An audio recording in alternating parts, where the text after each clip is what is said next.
Mangalagiri Y junction వేదికగా చేనేత కార్మికుల పోరాటం. తమ సమస్యల పరిష్కారం కోసం 48 గంటల పాటు ఆమరణ నిరాహార దీక్షకు దిగిన చేనేత కార్మికులు.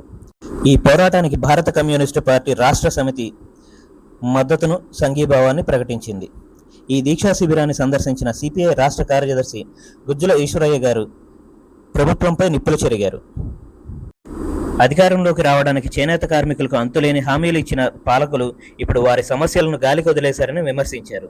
నిన్నటి నుంచి చేనేత రంగానికి ముఖ్య కేంద్రమైనటువంటి మంగళగిరి పట్టణంలో చేనేత జంక్షన్లో రాష్ట్రంలో నలుమూల నుంచి ఉన్నటువంటి చేనేత కార్మిక సోదరులందరూ కూడా 48 గంటల పాటు ఆమరణ నిరాహార దీక్ష కూర్చొని చేనేత రంగ సమస్యలు పరిష్కరించండి అని చెప్పేసి ఈ రాష్ట్ర ప్రభుత్వానికి ముక్త కంఠంతో వారు విజ్ఞప్తి చేస్తూ ఉన్నారు. వారు చేస్తున్నటువంటి ప్రధానమైనటువంటి అన్ని డిమాండ్లను కూడా భారత కమ్యూనిస్టు పార్టీ సిపిఐ రాష్ట్ర సమితి సంపూర్ణమైనటువంటి మద్దతును, సంఘీభావాన్ని ప్రకటిస్తూ వారి న్యాయసమ్మతమైనటువంటి డిమాండ్లను రాష్ట్ర ప్రభుత్వం తక్షణం పరిష్కరించాలని చెప్పి సిపిఐగా మేము డిమాండ్ చేస్తూ ఉన్నాం. ఈ రాష్ట్రంలో చేనేత కార్మిక వర్గానికి పాలకులు ఎవరైనప్పటికీ కూడా అధికారంలోకి రావడానికి ఇష్టారాజ్యంగా వాగ్దానాలు చేసి నిజమైనటువంటి చేనేత కార్మికులను, వారి సమస్యలను గాలికి వదిలేస్తూ ఉన్నారు.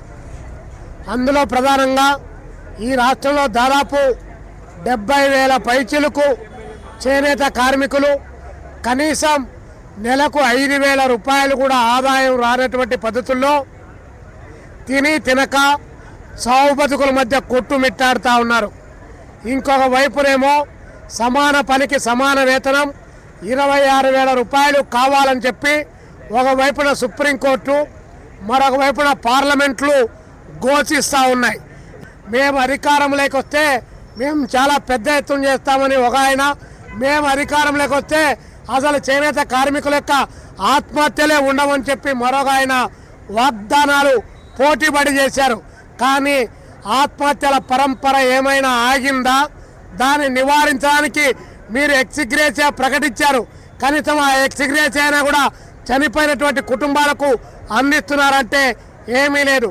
మరి 3,30,000 కోట్ల రూపాయలు బడ్జెట్ కేటాయిస్తే ఆ బడ్జెట్లో మీరు చేనేత రంగానికి కేటాయించినటువంటి బడ్జెట్ 0.03% మీరు డబ్బులు కేటాయించారంటే మరి చేనేత కార్మిక రంగాన్ని ఏ విధంగా ఆదుకుంటారని చెప్పేసి మేము అడుగుతా ఉన్నాం. 2014 నుంచి 2019 వరకు చంద్రబాబు నాయుడు గారు మిగిలించిన అప్పు 60 కోట్ల రూపాయలు వారికి సొసైటీలకు డబ్బులు ఇవ్వాలి. దాని తర్వాత వచ్చినటువంటి ఆయన 159 కోట్లు ఇవ్వాలి. మళ్ళీ మీరు వచ్చారు, కానీ మీరు కూడా ఏమి చేసింది లేదు. చేనేత కార్మికులకు వైద్యానికి సంబంధించి, ఆరోగ్యానికి సంబంధించి 10 కోట్ల రూపాయలు తక్షణ విడుదల చేస్తూ ఉన్నారు. ఇంతవరకు రూపాయి కూడా విడుదల చేసినటువంటి పాపాన పోలే. కేంద్ర ప్రభుత్వం మన కనుసన్నల్లోనే ఉంది, మనం చెప్పినట్టే ఇంటాన్ని. కాబట్టి జిఎస్టీ మీ పైన భారం పడకుండా కేంద్ర ప్రభుత్వం కొట్లాడతాం, వాళ్ళు వినకపోతే మనమే భరిస్తామని చెప్పారు. కానీ అది కూడా జరగలేదు.